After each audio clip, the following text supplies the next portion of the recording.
Eu sou médica infectologista, faço parte do corpo clínico aqui do Hospital Universitário e também sou membro do Serviço de Controle de Infecções Hospitalares. E hoje eu vou falar para vocês sobre o Covid-19. A gente vai discutir um pouco sobre as características clínicas e o manejo dos pacientes infectados.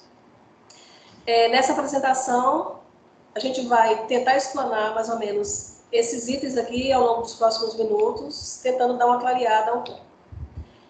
O Covid-19 foi uma denominação que a Organização Mundial de Saúde deu para esse novo tipo de infecção de vias aéreas, tanto superiores quanto inferiores, a partir do surgimento de um novo vírus que foi detectado no final de dezembro, início de janeiro agora de 2020. No final de 2019, dezembro de 2019, começaram a perceber um conglomerado de casos sendo notificados pelos serviços de saúde locais lá da China, na província de Hubei, na região de Wuhan. E eles viram que esses casos eles tinham um vínculo epidemiológico com o mercado atacadista de frutos do mar e animais vivos também. Então, isso chamou a atenção das autoridades, eles começaram a se atentar para esses casos de pneumonia grave que estavam acontecendo entre a população e então se começou uma força-tarefa para tentar identificar o que estava acontecendo, quem era o agente causador desse quadro de pneumonia.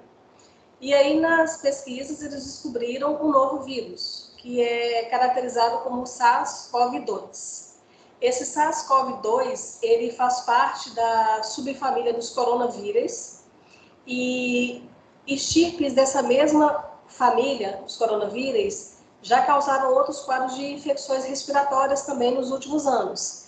A gente tem, nesses casos, em 2003, tivemos vários casos de pneumonia causada pelo SARS, e também em 2012, um quadro também de infecção respiratória, uma pneumonia viral também, pelo MERS, que foi considerada, caracterizava mais a região do Mediterrâneo.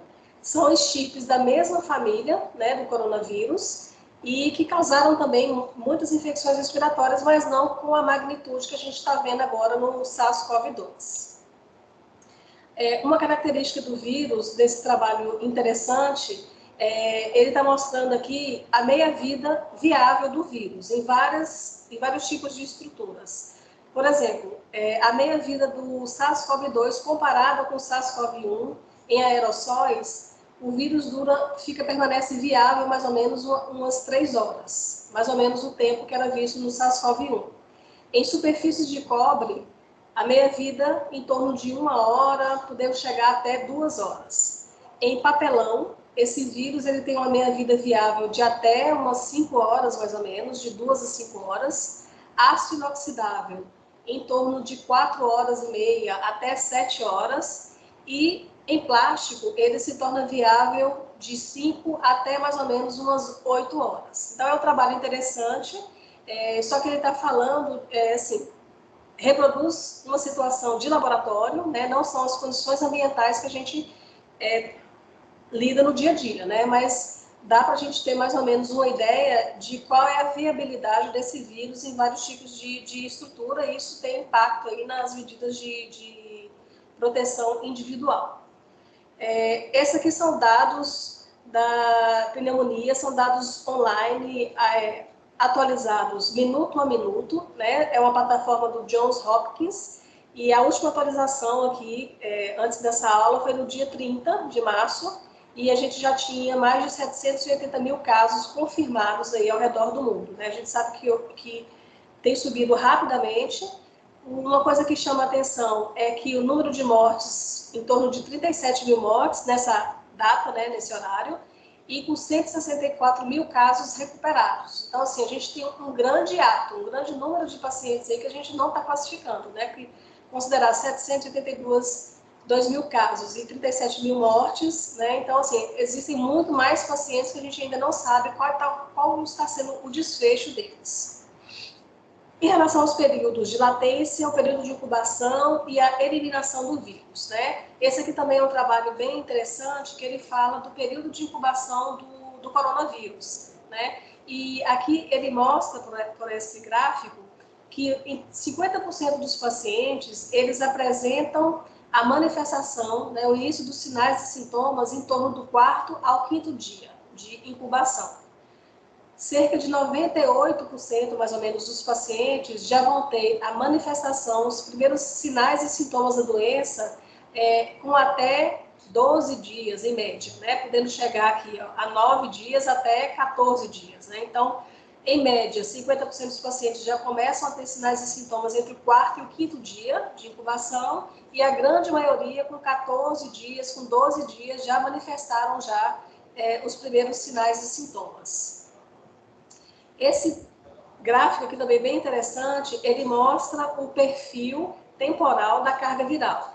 E ele comparou 2 tipos de amostra.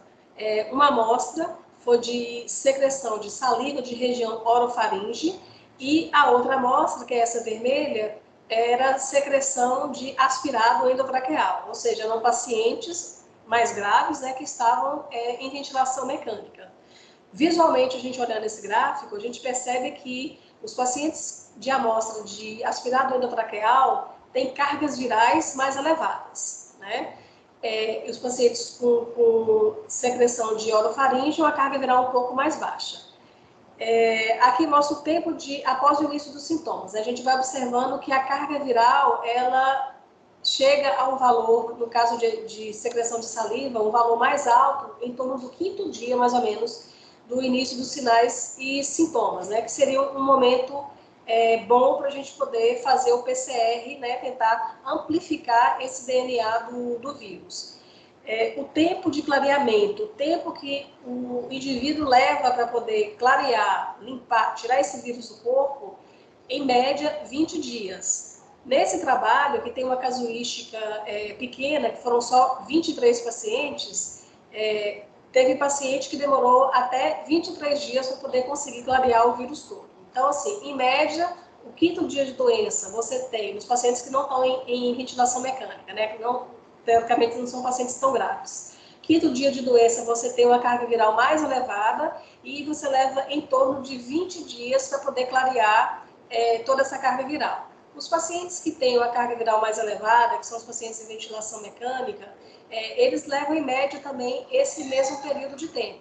Só que a gente sabe que pacientes mais graves, o desfecho às vezes demora mais, né? O paciente que requer mais hospitalização, fica mais tempo sob os cuidados de saúde, e às vezes o clareamento viral ele vai demorar um pouco mais do que esse período. Mas em média, em torno de 20 dias no clareamento viral. Então, esse gráfico antes, ele serviu para mostrar para a gente justamente isso, que pacientes assintomáticos ou oligossintomáticos, eles já têm uma quantidade de carga viral nas vias aéreas superiores suficiente para já estarem transmitindo. Então, isso tem um impacto importante na transmissão, né, na epidemiologia da doença. Agora a gente vai falar um pouco sobre as características clínicas dos infectados. Na literatura, a gente vê vários artigos publicados, principalmente de casuísticas dos pacientes da China, né, que foi o primeiro local da epidemia, e vários trabalhos com casuísticas pequenas, de 40 a 60 pacientes, e os dados que eu vou apresentar, eu tentei pegar de uma casuística um pouco maior, para a gente poder tentar ter uma estatística um pouco melhor. Então, assim, alguns dados vocês vão ver que divergem de outras literaturas justamente pelo quantitativo de paciente que está sendo analisado. Esse trabalho aqui, ele foi publicado na New England e tem uma casuística importante, né, de quase 1.100 pacientes. Então, assim, a tabela tem várias informações, eu vou tentar distribuir um pouco assim o que é mais importante. Então, assim, o que logo chama a atenção é que nesse trabalho, 56% dos pacientes, eles não apresentavam febre. Esse trabalho também ele dividiu pelo grau de severidade da doença, né? Doença não severa e severa, mas basicamente a variação dos pacientes que não têm febre na apresentação da doença se mantém a mesma, independente da severidade.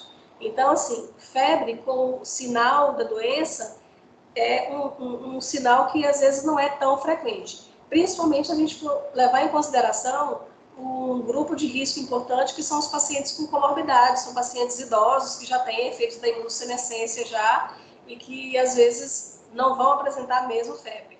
Então, importante lembrar que cerca de 56% dos pacientes eles não vão apresentar febre como sinal da doença. Outro dado também que a gente pode extrair. Pronto, aqui em relação aos... aqui. Durante a hospitalização, então, a maioria dos pacientes eles desenvolvem febre na hospitalização ao longo da internação, mas inicialmente não apresentam febre. Em relação aos outros sinais e sintomas, aqui a gente vai falar dos principais sintomas que são descritos, né? Cerca de 67% dos pacientes vão apresentar uma tosse seca, né? Fadiga é muito comum também, 38% deles apresentando fadiga.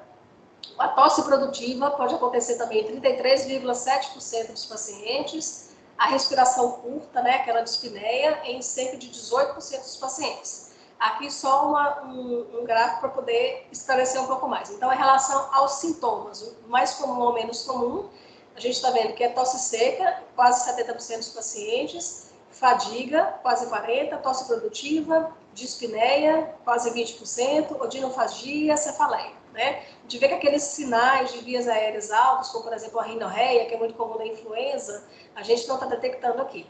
E só lembrando para vocês que a febre, né, como sinal, ela pode acontecer em cerca de 44% dos pacientes. Então, ela estaria aqui como segundo critério aqui para poder auxiliar no diagnóstico dos pacientes. Em relação às comorbidades, uma coisa interessante que chama a atenção nesse trabalho é que, de comorbidades, a mais comum dos pacientes, tanto daqueles que tiveram doença severa quanto de não doença severa, seria a hipertensão. Lógico, tem outras também, como diabetes, doença pulmonar, obstrutiva crônica, mas hipertensão, sem dúvida alguma, é a que mais chama a atenção, 15% dos pacientes tendo como comorbidade a hipertensão. Em relação a outros achados, né, agora achados radiológicos e achados laboratoriais, os radiológicos, tanto na radiografia de tórax quanto na tomografia, são muito comuns. Né? 59% tem radiografia alterada, 86% já tem uma tomografia alterada também no início do quadro. Os achados comuns de radiografia e de tomografia são aquelas opacidades em vidro fosco, também você pode encontrar áreas de infiltrado com consolidação bilateral, unilateral, é muito comum acontecer. Achados laboratoriais, em relação ao leucograma, a gente não percebe muito aumento ou queda dos leucócitos, em torno de 4.700 é a média aí que foi vista nesse trabalho. Leucopenia, que esse trabalho aqui considera leucopenia abaixo de 1.500, 83% dos pacientes já apresentavam uma leucopenia já. E a média dos linfócitos estava em torno de 1.000.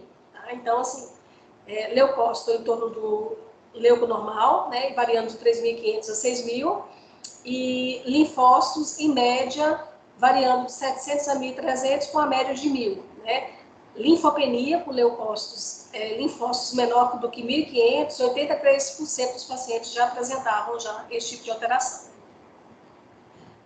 Outras alterações laboratoriais que também podem ajudar no diagnóstico. Né? A gente vê uma coisa que chama muita atenção em relação ao PCR.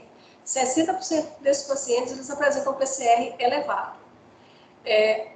Uma coisa que também a gente não deve desconsiderar, não dar um significado em relação às transaminases. Você tem um aumento de TGO e TGP em torno de 22% dos pacientes. Então, um valor significativo, um valor importante para ser observado.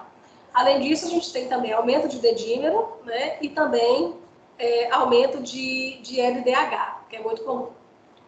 Então, em relação aos achados radiológicos, só para ratificar o que eu falei antes, né, esse trabalho que fala dos achados mais comuns em 81 pacientes com Covid, né, a gente vê que as áreas de infiltrado em vidro fosco, áreas de consolidação, a gente tem aqui um pequeno derrame pleural também que pode acontecer, espessamento de pleura também, discreto, mas pode acontecer. Então, derrame pleural não é um achado pouco comum, acontece também derrame pleural. Em relação ao curso clínico da doença, a gente sabe que cerca de 80% dos pacientes com o coronavírus, eles vão ter um bom desfecho, uma boa evolução, a doença vai ser uma doença média ou uma doença leve, não vai precisar internação hospitalar, não vai precisar de outros recursos além de um suporte clínico mesmo básico que a gente pode oferecer. Então, aqui, já publicado em fevereiro, mas mais ou menos a distribuição de severidade da doença é a que se mantém. Né? Então, de doença média ou moderada, cerca de 80% dos pacientes, uma doença mais severa, que aí vai ter dispneia, desconforto respiratório, alterações cardiovasculares, quase 14% dos pacientes, e aqueles pacientes que vão evoluir para um quadro mais crítico, né? Em torno de 6%. São aqueles pacientes que vão ter insuficiência respiratória, vão ter um choque séptico, disfunção de múltiplos órgãos. Né? Então, felizmente, doença média moderada é mais de 80% aí dos casos que a gente tem observado. Esse trabalho aqui, ele é também interessante porque ele mostra a evolução da doença desde o início dos sinais e sintomas. Né? É uma casuística também não muito grande, né? São 41 pacientes, mas aqui dá para a gente ver mais ou menos como é que é o curso da doença. Né? Então, após o início dos sintomas, geralmente os pacientes que vão precisar de hospitalização vão ser lá por volta do 7º dia após o início de sintomas. A dispneia acontece aí por volta do 8º dia, desconforto respiratório aí mais ou menos no 9º dia, né? E a necessidade de cuidados intensivos, né, em unidade de terapia intensiva por volta do 15º dia de evolução. Né? Então, esse trabalho, apesar de ter uma casuística pequena, ele tem achados corroborados em outro trabalho, que é esse aqui também, de pacientes lá de Wuhan. Então, aqui ele mostra que ele dividiu pacientes que sobreviveram e que não sobreviveram ao Covid. Aqueles que sobreviveram ao Covid, a febre, ela pode persistir até mais ou menos o 12º dia de doença. Tosse também é um sintoma prolongado que fica aí até o 19º dia, dispneia surgindo aqui por volta do 7º dia, ficando também até por volta do 19º. Nos pacientes sobreviventes, em torno do 12º dia é que teve necessidade de internação em CTI, e aqui mostrando o clareamento viral, né? O vírus detectado no primeiro dia, em torno até o 20º dia, que corrobora aquele dado lá atrás que eu mostrei do perfil temporal da carga viral, né? O indivíduo clareando o vírus aí por volta do 20º dia. E aqui vocês estão vendo que o paciente, em média, ele foi deshospitalizado, né? Com 22 dias de internação. Então, quer dizer, o paciente que interna, né? E que tem uma internação prolongada. Então, isso tem um grande impacto dos serviços de saúde, porque são pacientes que vão permanecer um bom tempo internados. E, com o tempo internado, lógico que o risco de infecções nosocomiais, isso tudo aumenta, né? Porque às vezes se invade muito mesmo esses pacientes. Entra aqui os pacientes que não sobreviveram, né? A febre e a tosse desde o início dos sinais e sintomas, e dura mais ou menos em média o mesmo tempo. A dispneia também surgindo no 7º dia. Aqui, a internação em CTI um pouco antes, né, do que nos sobreviventes. Agora, a necessidade de ventilação mecânica invasiva por volta do 15º dia, onde já culminam também com outras insuficiências, como insuficiência cardíaca, insuficiência de múltiplos órgãos, né, cardíaca, insuficiência renal, vindo também infecções bacterianas secundárias aí no 17º dia, culminando com morte em torno do 19º dia. Né? Então, são pacientes, tanto eles sobreviventes quanto não sobreviventes, que precisam de internação, são internações prolongadas que podem dar um grande impacto aí nos serviços de saúde. Em relação ao manejo clínico desses pacientes infectados, é bom a gente entender que as síndromes clínicas associadas ao coronavírus, elas podem ir desde uma doença leve até uma doença grave, como choque séptico, né? Então, o manejo clínico depende muito do tipo de doença que você vai estar manejando, né? A doença leve seria um quadro típico de infecção de vias aéreas superiores, né? Que não teria nenhuma outra complicação. Lógico que a gente atenta para pacientes idosos, pacientes imunossuprimidos que podem ter sintomas totalmente atípicos. A pneumonia pode ser uma pneumonia simples ou uma pneumonia complicada. Né? A pneumonia simples é aquela que você pode tratar em casa, né? O paciente passa pela avaliação hospitalar ou do serviço de urgência e que pode ser manejado em casa, sempre você orientando em relação às possibilidades de complicação. A pneumonia complicada já seria mais aquele paciente que tem um desconforto respiratório, que já tem a necessidade de uso de oxigênio suplementar, talvez já pelo catéter ou algum tipo de manejo.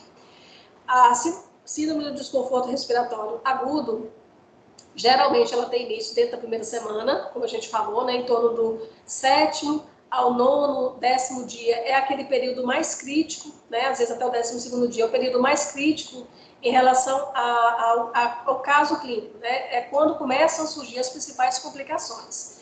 Desses pacientes com síndrome de desconforto respiratório agudo, e o exame de imagem ele vai ajudar bastante, porque ele pode estar mostrando opacidades novas ou então opacidades que surgem e que não se justifica pelo caso clínico do paciente, né? Quer dizer, não tem uma insuficiência cardíaca associada, você não tem uma sobrecarga de volume, por exemplo, que justifica aqueles achados radiológicos. E aí, a classificação da síndrome de desconforto respiratório agudo, né, pode ser de leve a grave, a depender da relação PO2-FiO2.